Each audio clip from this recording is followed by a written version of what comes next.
Olá, é muito bom estarmos juntos em mais uma jornada de leitura da Bíblia.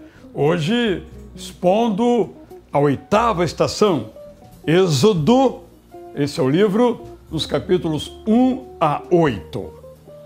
O livro de Êxodo nos fala, sobretudo, da saída do povo hebreu, depois chamado israelita, judeu, do Egito, onde foi escravo. Isso já nos coloca vários problemas, porque há muitos egiptólogos, isto é, especialistas no Egito Antigo, que acham que o povo de Israel nunca esteve no Egito. E a Bíblia é clara a esse respeito, ao narrar, inclusive, a chegada e a saída desse povo. Também muitos egiptólogos acham que nunca no Egito houve escravidão e que se o povo de Israel lá esteve, escravo não foi. Mas há um outro grande e grave problema. Quando se deu o Êxodo? Ou quem era o faraó da chegada de José, o faraó da saída do povo hebreu? Então esse livro nos coloca muitas dificuldades do ponto de vista histórico e arqueológico. Mas é também um livro onde nós encontramos os 10 mandamentos, onde nós encontramos o Código da Aliança, o conjunto de ensinos de Deus para o povo de Israel e também para nós cristãos. É um livro extraordinário sob vários ângulos, mas também problemático. Então vamos começar. Nós sabemos que Jacó morreu 17 anos depois de ter chegado ao Egito aos 147 anos de idade. E José, o seu filho, estava com 17 anos quando chegou ao mais importante país daquela época e morreu 93 anos depois. Seus irmãos, obviamente, também morreram, mas sobre as suas mortes não temos qualquer informação, qualquer registro. E também sabemos que toda aquela geração e a próxima também morreram, mas também não temos nenhuma informação bíblica ou extra-bíblica a este respeito. A chegada de Jacó e sua família, os 70, ao país das grandes pirâmides, pode ter ocorrido ou no século XIX ou no século XVII antes de Cristo, e sobre isso não há um consenso. Se foi no século XIX, José pode ter entrado então em 1885. Se foi no século XVII, José chegou ao Egito em 1671 e 10 anos depois, 1661, a sua família. Isso é um pouco do relato que vem ainda do livro de Gênesis, mas nos alcança também no livro de Êxodo. Qual é o nome do faraó? O faraó, como você sabe, é um título, não é o nome de uma pessoa. Mas na Bíblia é praticamente um nome, não é um título. A Bíblia raramente menciona o nome dos faraós. Há poucas exceções. 5 faraós, apenas 5, são citados na Bíblia com os seus nomes. Vou mencioná-los. Sisaque, identificado como Sheshonq, primeiro, 943 a 922 a.C., foi o que atacou Jerusalém ao tempo de Salomão. O outro faraó é So, identificado como Ozorcon, de 730 a 715, que foi contemporâneo do rei Oséias. Tiraca, um pouco depois, que na Bíblia é apresentado como sendo um etíope. Neco II, que matou o rei Josias, e Ofra, que sucedeu a Neco no governo do Império Egípcio. O nome do faraó, portanto, do tempo de Jacó, do tempo de José, do tempo de Moisés, nós não temos, sabemos apenas que era um faraó. São apenas mencionados com esses títulos, que significam casa grande. O lugar onde eles moraram acabou virando título do rei do Egito, do rei do faraó. Nós que lemos a Bíblia, aqueles que já tiveram o privilégio, como eu já tive, de fazer isso 5 ou 6 vezes, de conhecer as pirâmides do Egito, nos perguntamos: será que o povo de Israel ajudou a construir as pirâmides? A resposta é não. O povo de Israel chegou 1000 anos, 1 milênio depois da construção das pirâmides. Mas a Bíblia não fala nada sobre as pirâmides, também é verdade, porque, embora estivessem ali próximas, elas não faziam parte da história sagrada, da história do povo de Israel, logo não são mencionadas, e certamente não havia agência de turismo para promover um passeio às pirâmides. Era um santuário, um templo, um lugar intocável, só com o futuro que se tornou um lugar de passeio. Então, no capítulo 2, nós temos o início da história de José. O seu pai se chamava Amrão, era da tribo de Levi, um dos descendentes de Jacó, tribo essa encarregada dos serviços religiosos. Amrão se casa com Joquebede, que era sua tia, uma prática então plenamente aceita, para que os casamentos ficassem no interior das famílias ou dos clãs.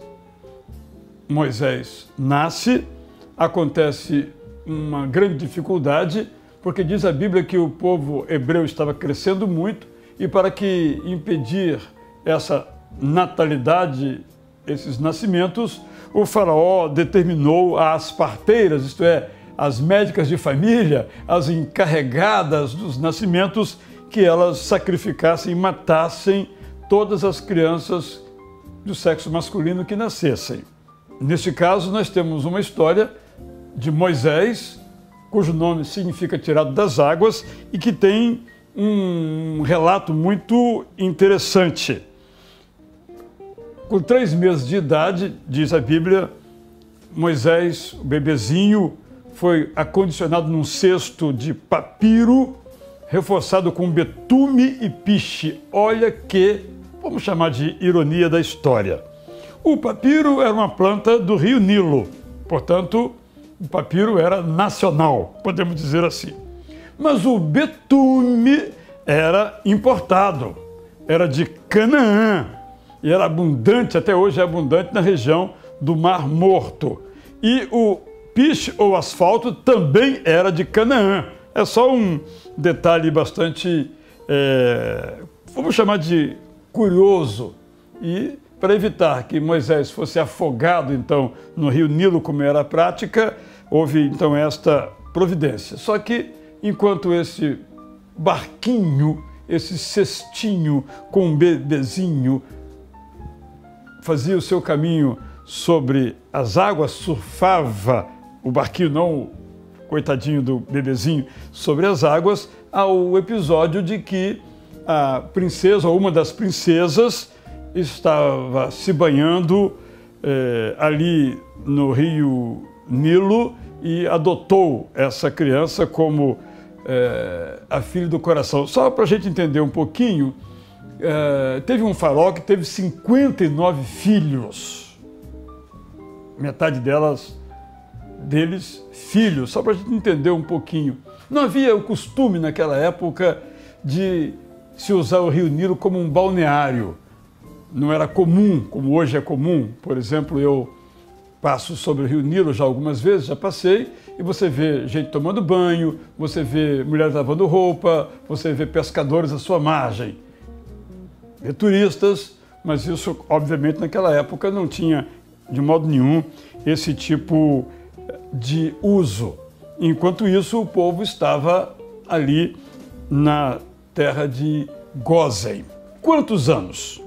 Diz a Bíblia que decorreram 430 anos desde a chegada dos 70 primeiros membros da família de Jacó até o Êxodo. E nós não temos nenhuma razão para duvidar dessa data bíblica.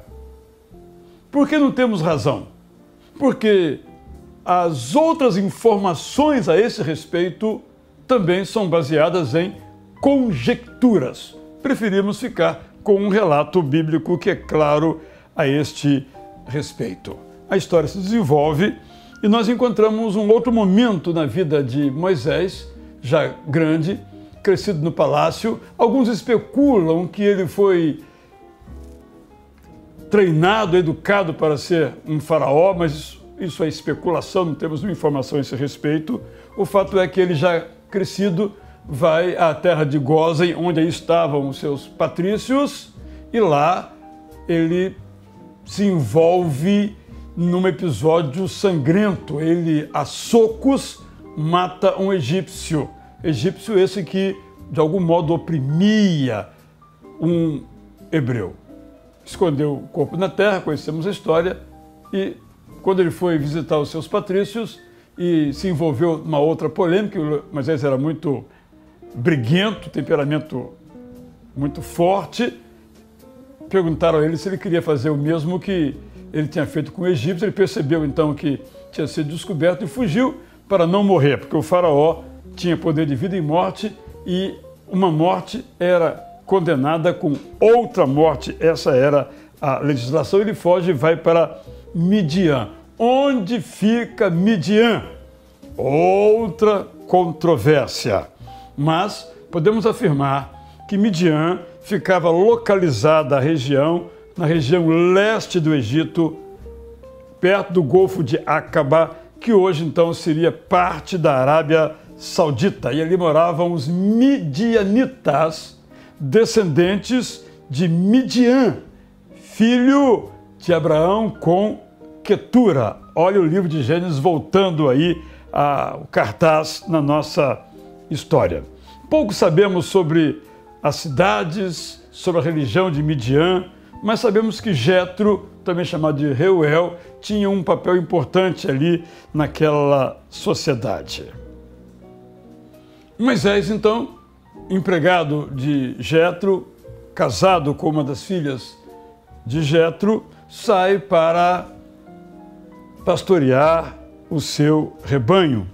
E no capítulo 3, fazia isso constantemente, nós encontramos a experiência luminosa dele quando ele vê uma sarça, isto é, um pequeno arbusto que se queimava, mas não se consumia. Como se fosse um filme de Hollywood que pega fogo constantemente, mas a casa não cai, não é? Efeito cinematográfico aqui, foi algo real, mas chamou grandemente a atenção de Moisés. Ele foi lá conferir e viu que a sarça de fato não se consumia. Era uma árvore pequena com espinhos. Alguns identificam essa sarça como a acácia, que nós encontramos até hoje naquela região, muito comum também nas margens do rio Jordão e em toda aquela região que vai até a Península Árabe, onde ficava Midian. E ali ele ouve aquela palavra extraordinária de Deus, dizendo que aquela era uma terra santa e que ele devia então liderar o povo na sua tarefa libertadora. Para libertar o povo, ele precisava de alguém do povo, ele precisava de Moisés. No capítulo 3:22, Deus dá uma instrução que nos deixa de cabelo em pé. Deus diz às mulheres de Israel que pegassem emprestado das senhoras, das patroas egípcias, algo que lhes pertenciam, como joias, sobretudo joias, pegassem emprestado e não devolvesse. O que nos faz lembrar a parábola do administrador desonesto. É um problema.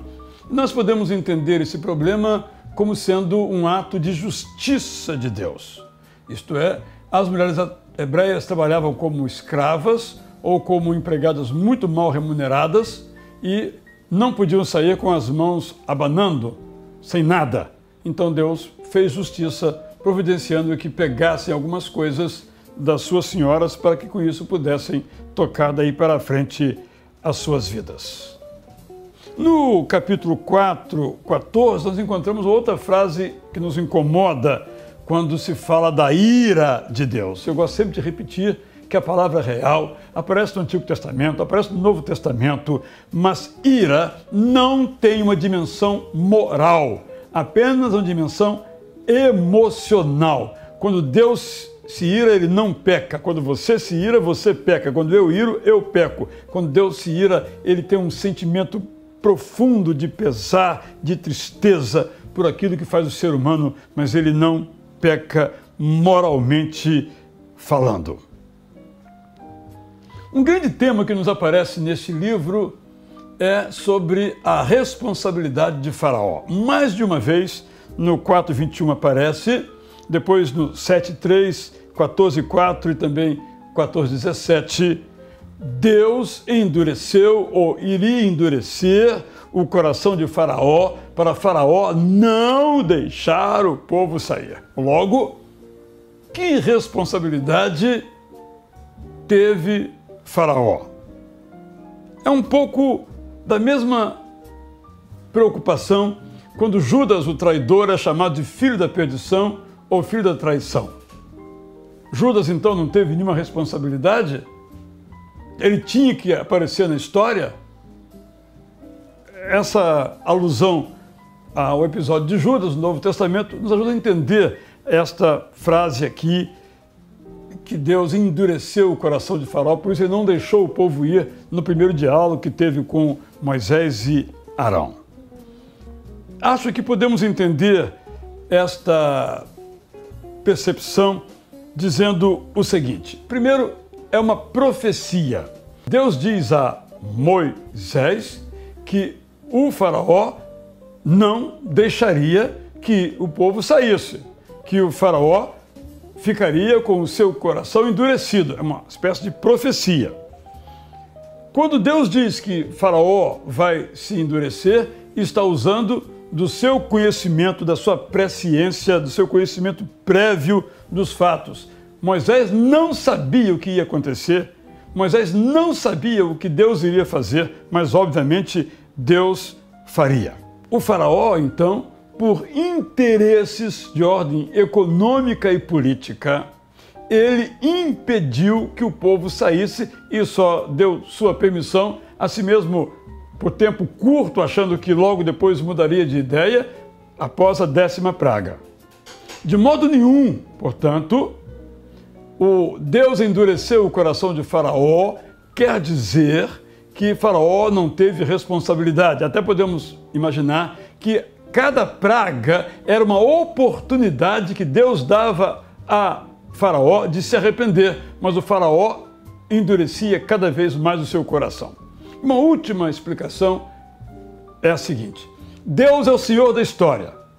Ele não endureceu diretamente o coração de Faraó, mas endureceu indiretamente ao permitir que livremente o Faraó fizesse as suas escolhas. Assim, em última análise, como ele é o Senhor de todas as coisas, ele endureceu o coração do Faraó. Espero ter explicado um pouquinho este versículo para que fique bem claro o que quer dizer que Deus endureceu o coração de Faraó, porque isso não tira de modo nenhum a liberdade do Faraó, como não nos tira a nossa liberdade. Se nós somos tentados e caímos em tentação, a culpa não é do tentador, é nossa. No capítulo 4:24, encontramos um texto muito difícil. Deus mandou Moisés ir ao Faraó. Moisés sai então de Midian e se dirige ao Egito para cumprir a sua missão.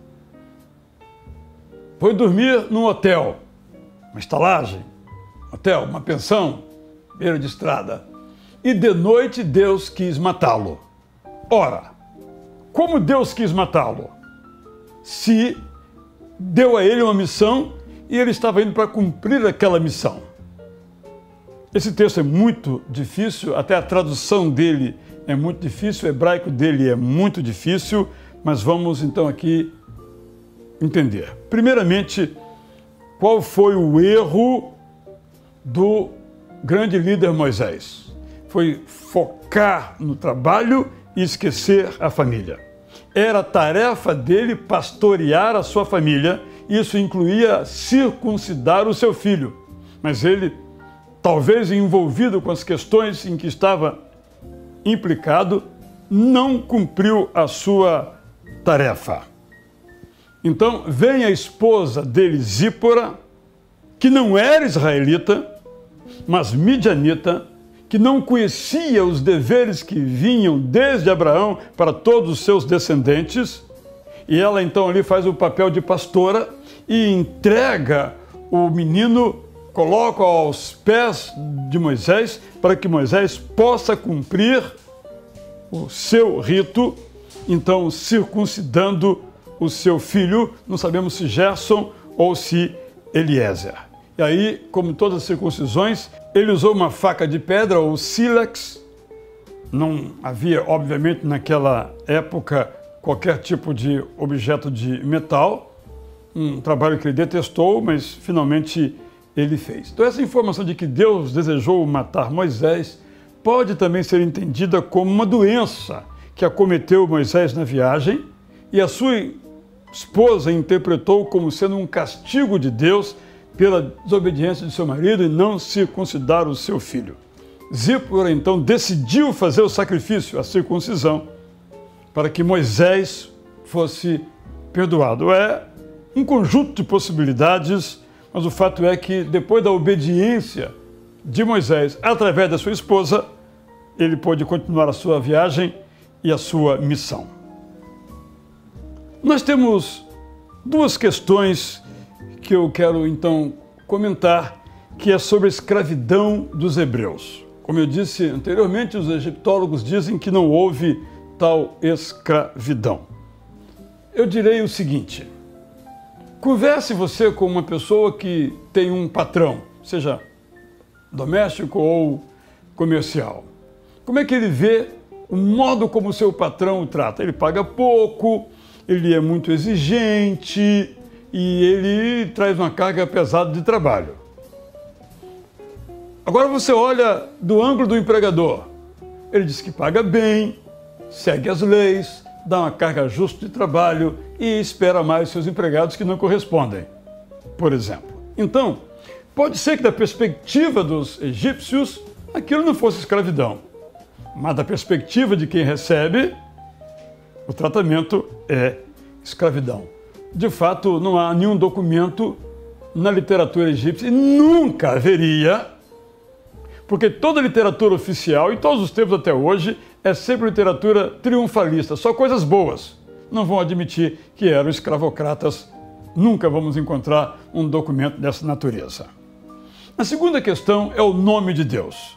Eu disse em outra exposição, falando em Gênesis 37 a 50, que Deus não tem nome. Ah, mas e o El Shaddai? E o Elohim? E o Yahvé? Ou Jeová? Embora alguém tenha me perguntado a esse respeito, Deus mesmo fala: vocês vão usar o meu nome, por amor do meu nome. Eu perguntei a essa pessoa que me questionou: mas qual é o nome? Qual é o nome de Deus? A resposta é: eu sou. E a própria palavra Yahvé, que é um dos chamados nomes para Deus, quer dizer aquele que é, aquele que existe. O nome de Deus é não ter nome, ele é um sem nome. E a própria palavra nome já é o seu nome. Por que Deus não tem nome? Deus não tem nome porque Deus não pode ser aprisionado. Quando eu coloco nome numa coisa, aquela coisa tem a cara daquela coisa e aquela coisa se torna o seu nome se torna aquela coisa. De fato, quando Moisés pergunta a ele como deve se apresentar ao faraó, qual o nome, o título que dá para ele, diz: eu sou o que sou. Do eu sou o que sou veio a expressão Yahvé, Jeová. Mas isso, eu quero insistir humildemente nesse ponto, não é o nome de Deus, é sobre Deus. Aquele que é, não é o nome, é sobre o caráter de Deus, o jeito de ser de Deus. Deus não tem nome, para que não seja aprisionado. Meu nome é Israel, então eu sou preso ao meu nome, Mas Deus não pode ser preso ao nome que nós damos a Ele. Por isso, eu sou o que eu sou. Então, eu não tenho nome. Eu não sou como Baal, eu não sou como Zeus, eu não sou como qualquer outra divindade de qualquer lugar. Eu não sou classificável, eu não sou aprisionável. Eu acho que isso é algo bastante significativo para a gente refletir. Moisés, isso fica claro em Êxodo 7:7, teve 3 momentos na sua vida. Até os 40, dos 40 aos 80, dos 80 aos 120. Até os 40 ele está no palácio do Egito. Dos 40 aos 80 ele está fugitivo em Midian. E dos 80 aos 120, 3 períodos de 40, ele está na atividade de libertador. Mais ou menos isso acontece com todos nós, né? Nós temos ciclos na vida, fases na vida. Isso acontece com o grande líder, talvez o maior estrategista de todos os tempos, Moisés. Então, a partir do capítulo 7, nós somos apresentados à história das pragas. E o livro é bastante claro a respeito disto. Eu só quero trazer um pensamento de um autor. Ele se chama Colin Humphreys. Ele é um inglês, professor de universidade. Ele escreveu um livro muito interessante chamado Os Milagres do Êxodo. Ele é um engenheiro de materiais e um apaixonado pela Bíblia. Então ele mostra, é uma hipótese. Ele mostra que cada praga gerou a praga seguinte. Você pode ler o livro dele, Milagres do Êxodo, publicado no Brasil pela editora Imago. Colin Humphreys diz, por exemplo, que como uma praga deixa os vestígios ou os elementos bioquímicos para a próxima praga, ele diz, por exemplo, que a seca é o clima ideal para a multiplicação de ovos de piolhos. O parasita era muito comum no Egito da Antiguidade e várias pessoas raspavam a cabeça para evitá-lo. Então, devido à falta de água limpa, já que o Nilo estava impróprio para o consumo, a higiene acabou prejudicada e isso então ampliou a reprodução dos bichos. Então ele vai dizendo que cada coisa vai gerando uma anterior. É uma hipótese bastante razoável, uma explicação do que acontece no mundo natural, mas evidentemente não tira a dimensão espiritual de que se trata de um milagre, de uma ação de Deus. Porque sempre que Deus age, ele age sobre a natureza, mas também na natureza. Obviamente, mesmo uma cura de um corpo, há ali uma bactéria e um novo exame não está ali a bactéria. Ela foi removida. Como é que isso foi removido? Que modo Deus usou, por exemplo? É mais ou menos disso que o Humphreys fala no seu livro e é algo bastante interessante. Aí vem, então, as descrições das pragas e nós chegamos em nossa jornada ao capítulo 10, nas pragas dos gafanhotos, não é? Que é um animal de pequeno porte, mas altamente cortante, que anda aos saltos, percorre rapidamente a lavoura, deposita imensa quantidade de ovos que se transformam em larvas que devoram tudo que encontram pela frente. Nós lemos um pouco disso em Joel 1:4. E na Bíblia, o gafanhoto é um sinônimo de devastação, mas também de alimento. João Batista, por exemplo, se alimentava dos gafanhotos. Assim chegamos então ao 10º capítulo de nossa 8ª jornada, esperando ter respondido a algumas questões que vou recapitular essas questões para nós.